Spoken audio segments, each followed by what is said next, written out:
Hola, buenas, mi nombre es Sonia Barraza y yo soy psicóloga, trabajo en el programa de salud mental y también trabajo en el programa que se llama Elige Vida Sana. Lo que primero que le quería comentar es que tenemos que partir de la base que hay ciertos síntomas que son completamente normales que lo experimente cualquier persona, tanto yo, tú o cualquier integrante de nuestra familia, bajo la condición de mantenerse en aislamiento en nuestras casas, genera cierta sintomatología que podemos considerar del orden normal, ¿ya?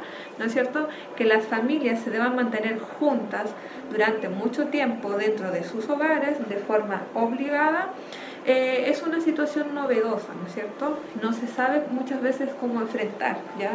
No es lo mismo, ¿no es cierto?, que estar de vacaciones, que tener un fin de semana largo, ¿no es cierto? Nos tenemos que mantener durante mucho tiempo dentro de nuestros hogares y muchas personas tienen que convalidar muchos de sus roles, ¿no es cierto? Ya sea el rol de madre, ya sea el rol de trabajar, etcétera, ¿ya? Entonces estamos bajo una situación que nos provoca estrés. Frente a este estrés, ¿no es cierto?, hay personas que son o que más bien se adaptan de manera favorable a los cambios, ¿no es cierto? Pero también hay otras personas que le dificultan los cambios y por ende tienden a tener un pensamiento más rígido y en ocasiones le dificulta adaptarse a esta nueva forma. Generalmente son estas personas las que lo pasan mal, ¿no es cierto? Por una parte entonces tenemos el encierro, el aislamiento y en algunos casos, ¿por qué no?, el tema del hacinamiento, ¿ya? Hay muchos de nuestros hogares que no son inmensamente grandes como para todos los integrantes que viven dentro de la familia, ¿ya? Como ya les mencionaba, entonces tenemos una mayor tendencia a síntomas depresivos, como también síntomas ansiosos, ¿ya? Dentro de eso, de repente puede aparecer el aumento de la irritabilidad, ¿ya? Recordemos que estamos en convivencia constante con otros integrantes de nuestras familias que de repente también se pueden ver vistas afectadas este tipo de relaciones, ¿ya? También recordarles que las estadísticas en nuestro país indican que ya nosotros teníamos altos porcentajes de depresión, ¿ya? Y por ende, bajo estas circunstancias que estamos viviendo, muchas de estas personas han aumentado esos síntomas, ¿ya? Entonces, frente a esto, la ansiedad, el miedo y la sensación de aislamiento pueden generar malestar, dificultades para dormir, aumento de la ingesta alimentaria, entre otros síntomas. Es importante cuando sentamos que algo algún síntoma está aumentando y perdemos el control, es importante saber consultar con algún profesional, ¿ya? Pero dentro de todas estas características que hemos mencionado, hay una que es como muy típica y se relaciona directamente con lo que es el programa Vida Sana, ¿ya? O no sé si directamente solamente con eso, sino que se relaciona, ¿ya? Cuando hablamos de este tipo de lo que nosotros llamamos el hambre emocional.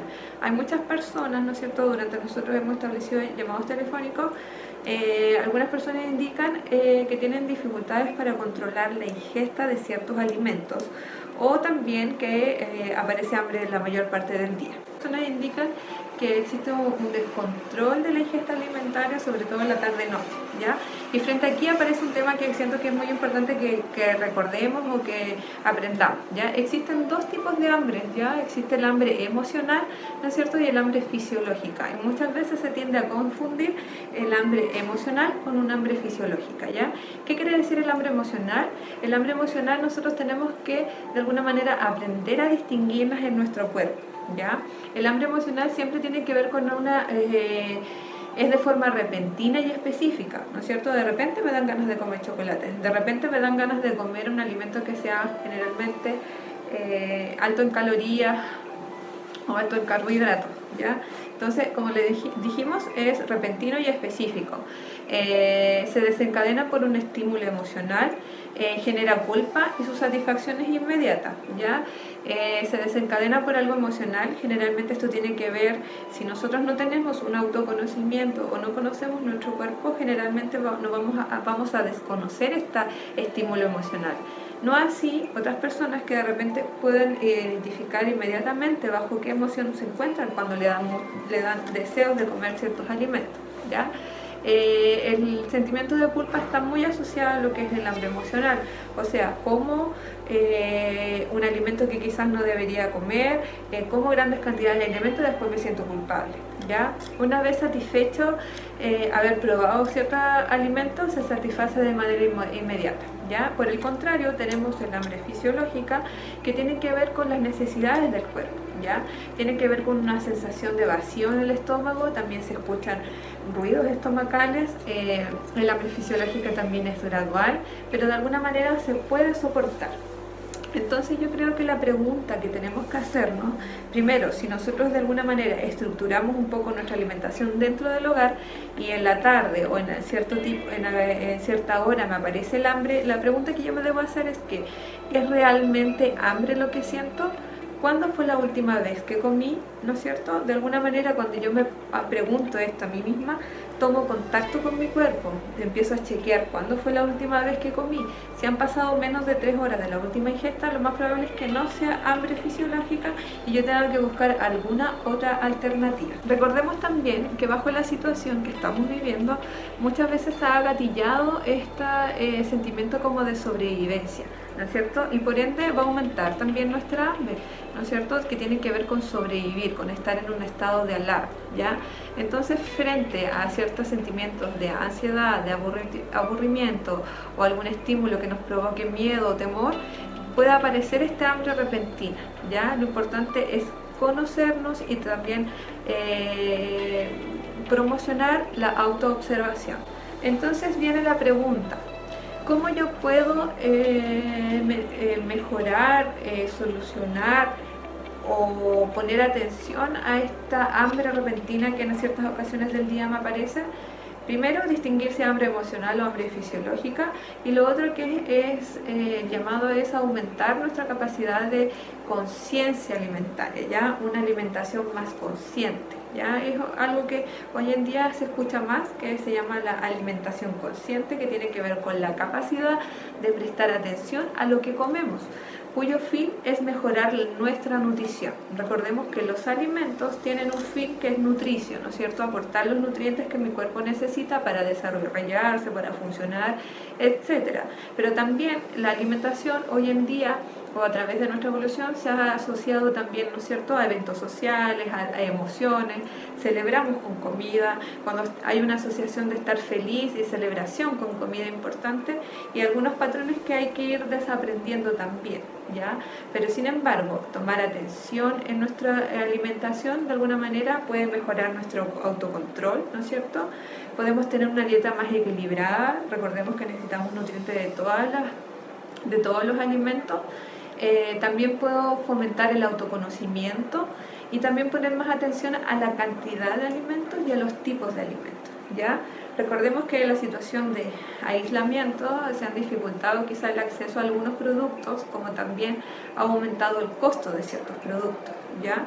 Pero sin embargo, si yo tengo la capacidad de elegir dentro de mi canasta familiar algunos alimentos que pueden ser más favorables, me van a ayudar quizás a nutrirme de mejor manera, ¿ya? Porque recordemos que esta situación también es social. Hay personas que han perdido están bajo el desempleo, hay personas que hoy en día no están teniendo todos los alimentos necesarios.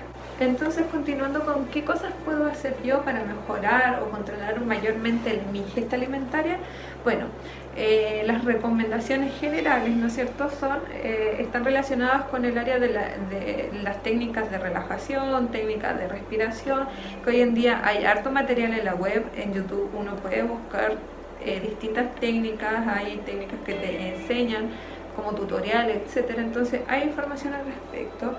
También el agradecer, ¿no es cierto?, de manera como positiva, ayuda a favorecer el pensamiento positivo, ¿no es cierto? Yo creo que siempre hay algo, aunque sea lo más mínimo, en lo que podemos agradecer, y eso tiene que ver con de alguna manera reestructurar nuestro pensamiento, o ayudar a reestructurar nuestro pensamiento, ¿no es cierto? Técnicas de mantenernos en el aquí y en el ahora y tratar de diferenciar pensamientos que de repente son más bien del área ansiosa, ¿no es cierto? Pensar en qué va a pasar mañana, qué va a ocurrir, eso no lo sabemos, está fuera de nuestro control. Que comprender eso, ¿no es cierto? Que hay cosas que hoy por hoy no podemos controlar y no podemos saber, ¿ya? Entregarnos a eso y frente a eso vivir el aquí y el ahora.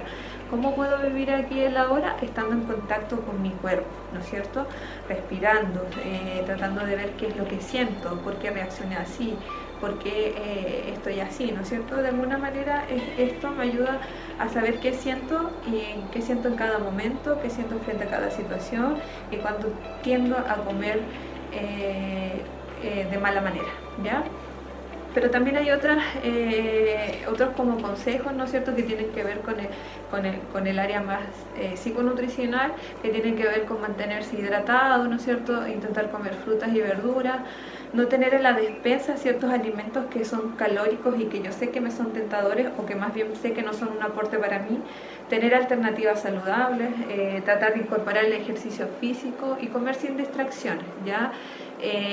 Por ejemplo, si yo sé que me cuesta controlar la ingesta con galletas, por ejemplo, o con chocolates, lo más probable es que esas cosas no las tenga en mi despensa porque me van a ser tentador. Ahora sí las puedo reemplazar por otras que sean un poco más saludables, ¿ya? Lo ideal sería intentar implementar el ejercicio dentro del hogar.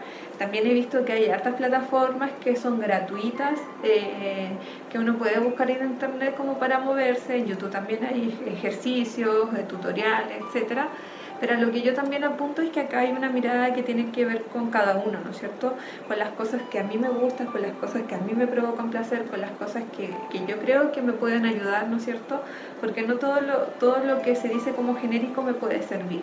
Quizás va a haber una persona que no le gusta hacer actividad física, que no le guste, pero puede encontrar otras técnicas, ¿no es cierto? Hay personas que, por ejemplo, no le gustan bailar, pero sí le gusta hacer tai chi. Hay otras personas que no le gusta hacer ejercicio físico y sudar, pero otras personas que sí le gusta hacer yoga. Entonces, de alguna manera podemos encontrar.